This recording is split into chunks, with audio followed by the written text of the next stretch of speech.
Hey, we have a walk-in freezer that is 30 degrees. I don't hear the hissing of low refrigerant.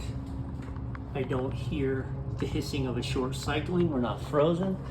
This really makes me think we have an electrical problem upstairs.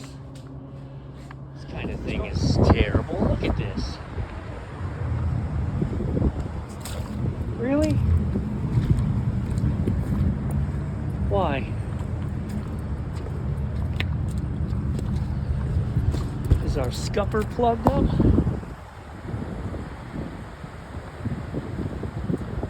Yep. Whatever. Walk-in freezer. Let's go stand in a freaking puddle.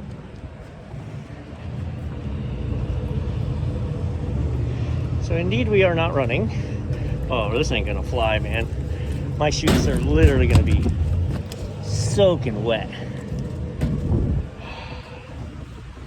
We've got a scupper on each side, and yet we are absolutely flooded.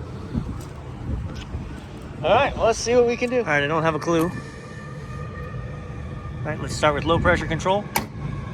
Nope, I have no clue if we have power or not. Let's bump. We do have power, she can run. Why is it not pulling in? So our fans are off inside. Gosh, it's super windy, sorry. Our fans are off inside, which can throw you off. You may think, well, our fans are off, so clearly it's a power issue up here, because the fans should be running if we're in a cooling circuit. But that's only true if the fan cycle delay is made and the coil is 35 degrees or 30 degrees or less. Hang on. We are testoed up on the low side, and I'm sitting at 5 psi. I'm going to sit plug over here so I can work on my electrical. So we're off right now on low pressure because we're off on low pressure.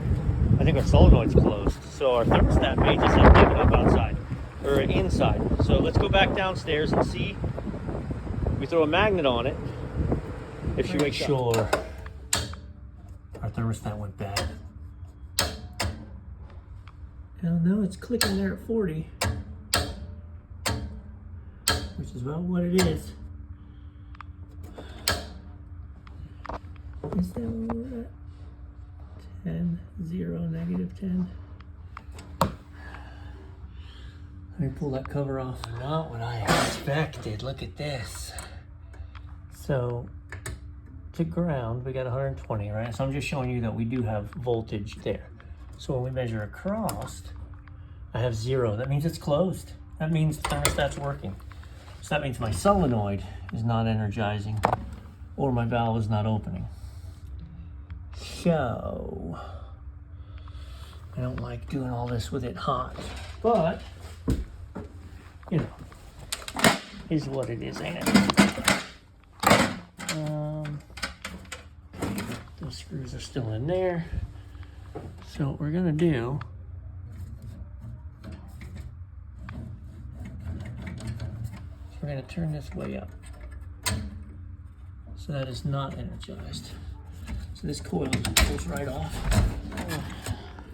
So I didn't hook up to the high side, I just hooked up to the low side to see if we were off on low pressure. We definitely are. And listen, I'm not getting either.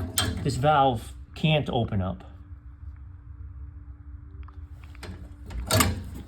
or it is opened up and we just have no pressure. So let's set this back to 0 and get full-on gauges and head to okay, LOL.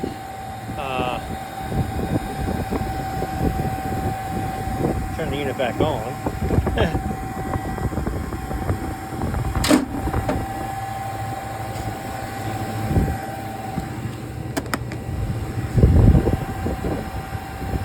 I don't like this at all, because at this point I really haven't done anything other than mess with the thermostat downstairs.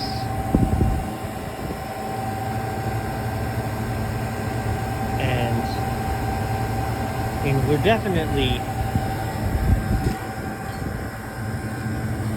pressure-wise say we're low, but also my fans don't appear to be on a fan cycle. My cycle glass looks clear.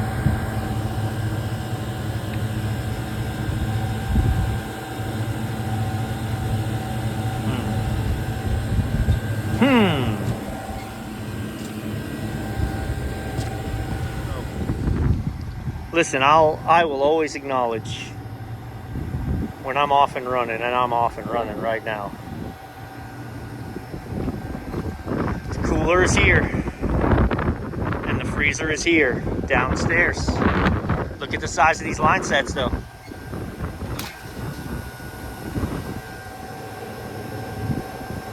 Five-eighths.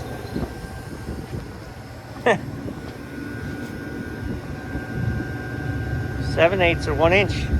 This is the freezer. I'm working on the wrong unit because they cross-piped it, and because I didn't take my time, and when I popped the electrical, there's a defrost clock in it. Okay, let's start working on the right unit. I run a family-friendly channel, so I didn't record the absolute profane tirade I just went on. Oh my gosh, standing in that puddle, working on the wrong unit, and that's on me. That's on me. You should never assume anything. You should always verify. But when I got up here, neither one of them was running clearly. I've never seen them cross condensing units. Never. Have you? My freezer is here and my cooler is here. Why? Idiots. Okay. There's no reason I should be off on low pressure or high pressure. I should be running right now. I haven't done anything else. This shows that I'm in a cooling cycle.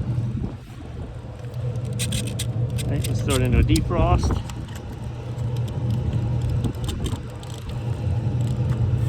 So when I put it in the defrost, I most definitely stayed green light. Feel like I'm feeling like a bad clock here.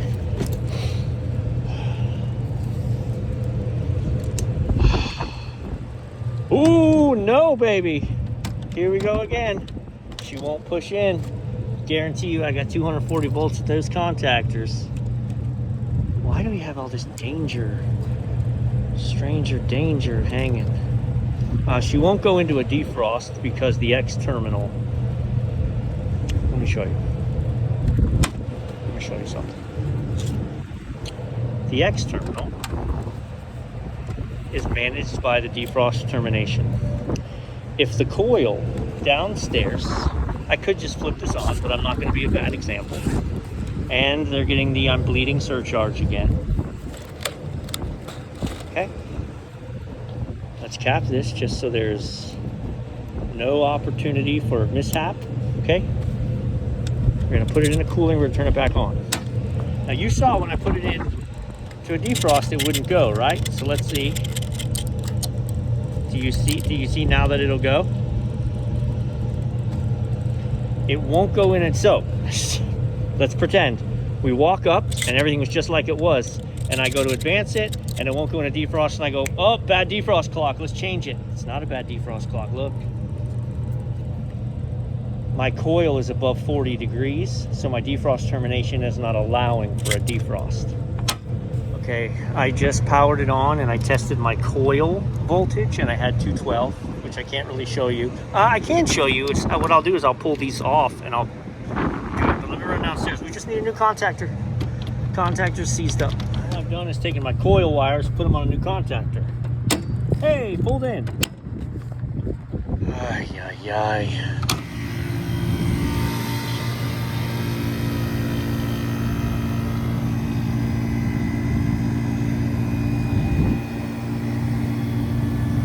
Amazing when you start working on the correct unit what can happen. Oh, hi there. Saw that. This is always why we wait and see. Huh.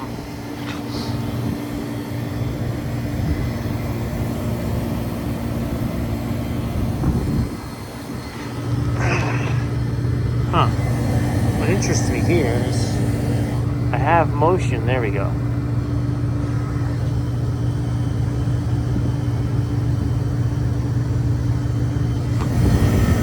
Uh-oh. Yep, so we're gonna pump down on low pressure because we're low on charge. Yep, she's chattering. She's chattering on low pressure.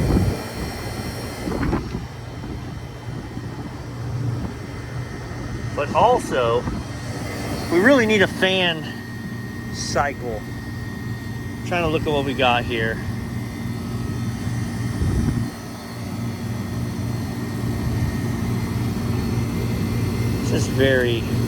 This is a high pressure safety cutout for sure. High pressure safety cutout. Yeah, we're running 16 PSI, that's no good.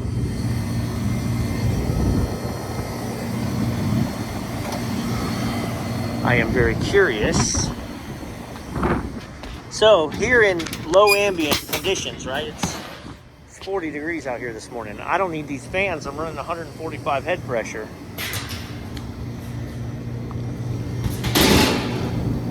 Let's drive up the head pressure. Okay. So this way I'm not cooling. Oh, boo.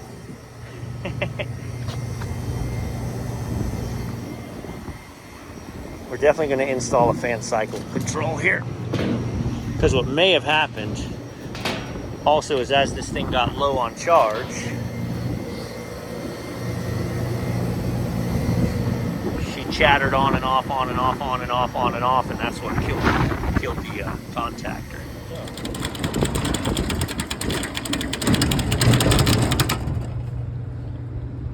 That low pressure control needs to be replaced because obviously you can hear how bad it's chattering, and that's not right. I need to just look and make sure they're not using this stupid. So I don't think that was even powered. I mean, everything that it was doing has been disconnected. But that shattering is gonna burn everything to the ground. And it's funny, I haven't.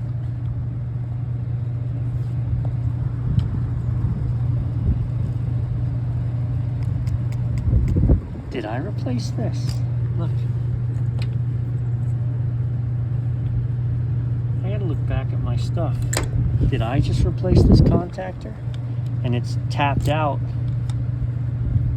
I thought that was a different location. So confirmed, I have never worked on this unit. I mean, I would have known because I would have remembered it was the wrong one. But this is telling to me. So look at this. This was in there. Somebody replaced an absolutely burnt up contactor. This contactor doesn't look very old, although it's smoked. You can see if this contactor's smoked, it won't push in. But if it's been doing like that, no crap, it's smoked. Just hammering it. Hammering it. So that thing's out of play, which is good. Woo! All right, so we are going to. These are the sensor probes for the fancy thing we're not using.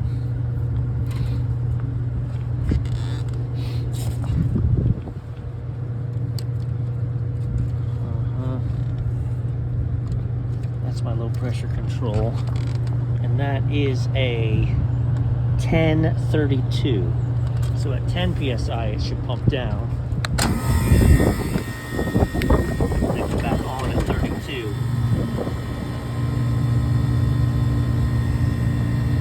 So what's crazy is when it hits 10, it should shut down.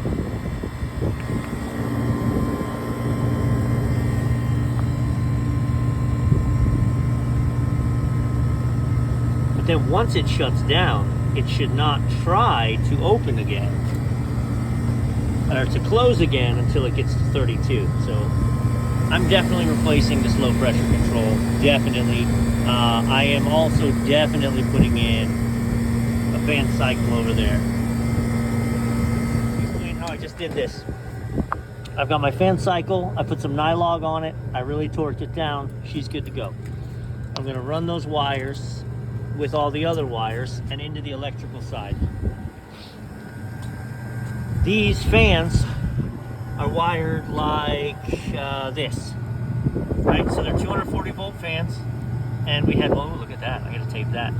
We have one leg of them was off of number 2 and one leg was off number 1. So I've taken number 1, run it into my fan cycle. And then I'm gonna run it back off my fan cycle into my fans. So now we are properly braking with pressures. Let me do some electrical tape, some wire management quick here, and then I am gonna turn it back on and we're gonna prove that the fans are functioning properly before we roll to the low pressure control. Theoretically now, unit starts, fan stalled. Okay.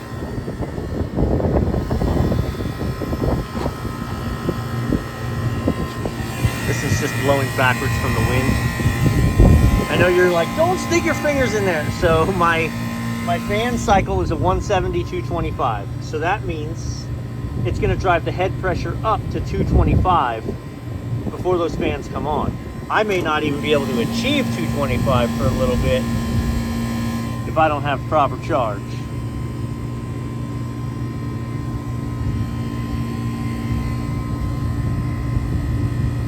But like I said, I definitely want to see. So you'll notice now my low pressures are much higher, right? Because you need a certain amount of pressure to push through the TXV downstairs. And we're running 140 PSI, you're never gonna get there. We may see that we don't have as much of a charge issue as we thought we had.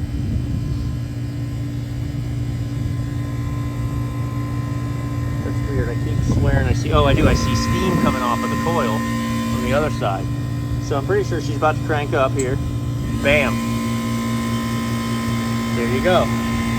So, now our head pressure is gonna go back down. Our fans are running. I know the frame rate looks like they're spinning opposite directions, but they're not. They're both pulling towards me. And when this gets down to 175, fans are gonna drop out again. And you can see lower head pressure, lower suction pressure. We definitely have a charge issue, but I wanted to see when I ran her up to 225, 230, 240, what happens. And we're chattering at 13. All right, let's get the low, let's change that low pressure. I'm feeling super positive about what's going on. Let's say I don't know what this is. I don't know what it's doing. I don't know if this is my problem or this is my problem. I just jumped to my low pressure control. Okay. Now I'm not going to do that without having gauges hooked up. But now when I fire up, she'll run. And the question is, when that gets down to 13 again, does it start chattering or does it just keep going? She should stay online regardless of pressure. Well, now we got to wait for it to get, it's got to go up and come back down again. But what I want to prove is that when I usurp that, and I could do that with continuity too. I could put my continuity terminals on this and see when's it open, when's it closed, what's it doing. But instead, rinse and repeat.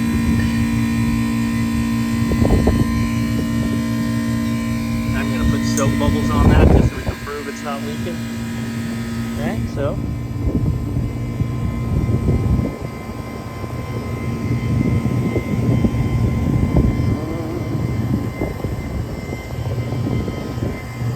I know this is not exciting, but a lot of times this is not exciting.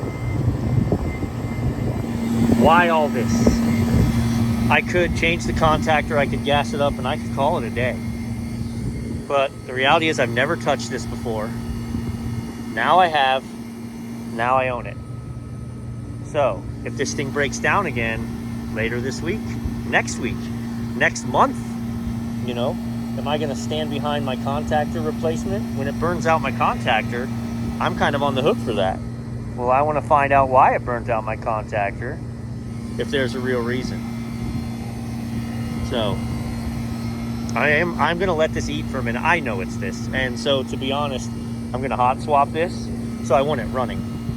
With it running, when I change this, I'll be under 15 PSI and it'll be off, back on, and bada bing, and then I'll make my wiring. if I turn it off. Now, I could go downstairs, close the thermostat, she'll pump down. Then you'll pump down to 5, 7 PSI. But if you have a hiccup while you're running and you hit 0, now you gotta pull a vacuum and all that stuff. So I like to roll it this way. We're staying online with this jumped. I think we good. Okay. So I actually opted to remove the other one. And that's because the way I was gonna have to, even with my backup wrench, think about it, I'm putting a lot of strain here twisting that this way. This one, easy to hold. So I just removed that from the system. I added my new one here. We've inlined it. We've got a lot of wire management to do. I gotta make sure this isn't sitting down here on the heater, getting melted at the moment.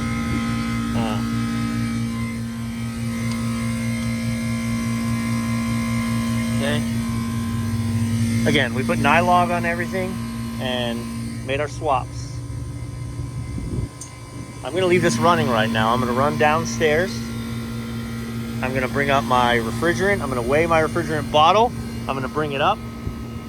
And I'm gonna bring up soap bubbles just so I can visually prove and show that I'm not leaking from my changes today. Oh man, it is freezing, man. Like, I know it's not, it's really only like 40, but it's super windy. It's just a crappy winter day. 27 pounds in the bottle. I'm gonna do two things. I'm gonna leave that so we know we have 27 pounds in the bottle, and I'm actually gonna zero it now.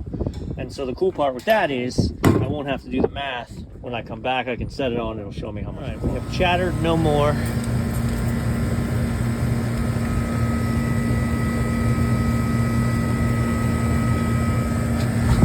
I'm just absolutely covering everything in soap.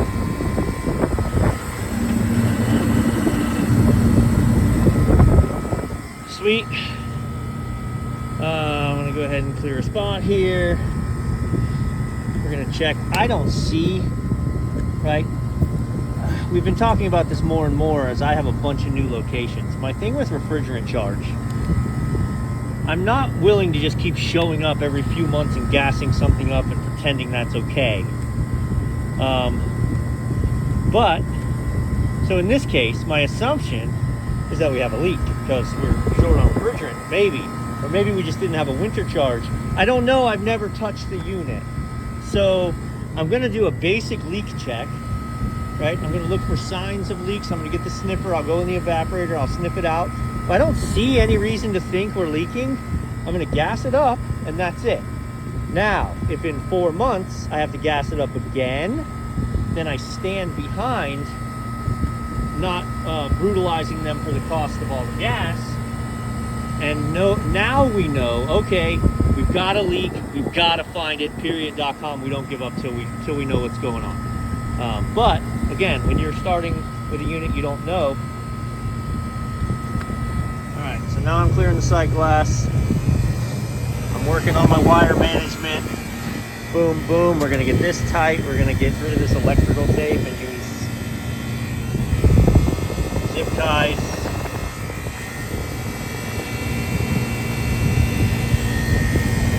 I soaked up my my valves coming out of my receiver and back at the discharge line, just to see if they would build any pressure and bubble.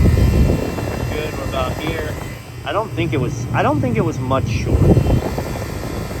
So it could have been death by a million cuts. You'll notice I didn't add any gas to it and it was staying online once I put a good pressure control on. So maybe we didn't have a good winter charge in there. We had no headmaster, well, the headmaster, but we had no fan cycle. So my pressures were just so low, it wouldn't stay online. Best practice is definitely to power this down while I do the wire management. So I am going to do that now. A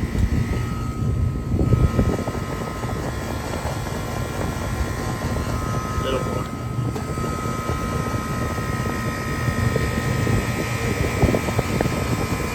All right, it's 11 o'clock and I want to set the defrost clock, but I want you to just note how hard this is to move. Next failure on this unit is going to be the defrost clock, okay? 11 o'clock. Okay. We're gonna clean some of this up, but I'm happy with this. We got everything off the bodies, everything away from everything. So let me clean this up a little bit, and we'll start putting Humpty Dumpty back together. There were no caps on these when I got here.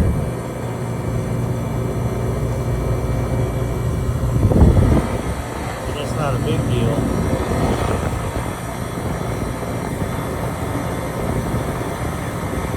But we need a cap.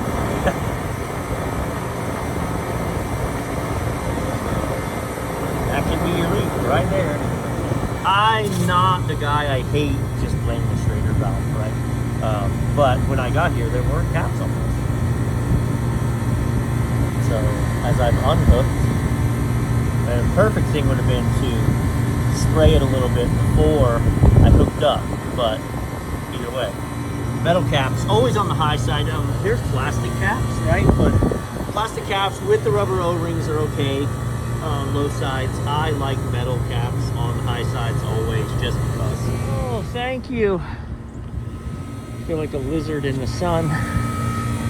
I'm not leaving here till this unit satisfies and pumps down. Right? So I need to verify that she pumps down. So I can go downstairs and adjust the thermostat, but I am gonna mosey downstairs, put the panel back on, see where we're at, and if we're nowhere close, then I may do that. But that's gonna be that.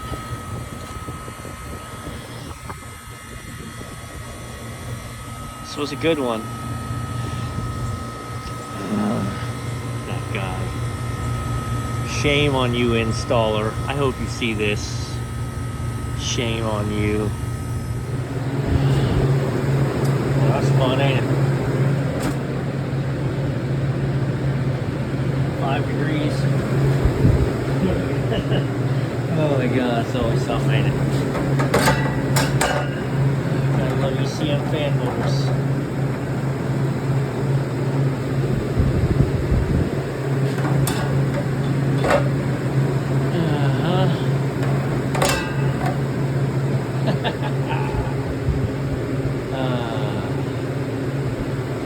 Hits continue. Let's take a look, see which one I got in the main. So that's fun, huh? And I'm also pretty sure that's the wrong direction. Yeah, so correct direction would be that way. Yeah. Whoa. Right. I'm gonna get a fan motor and come back another time. That's it for today. It's not worth the round trip to go get it, come back. She'll temp just fine. Defrost will manage the coil. We're good.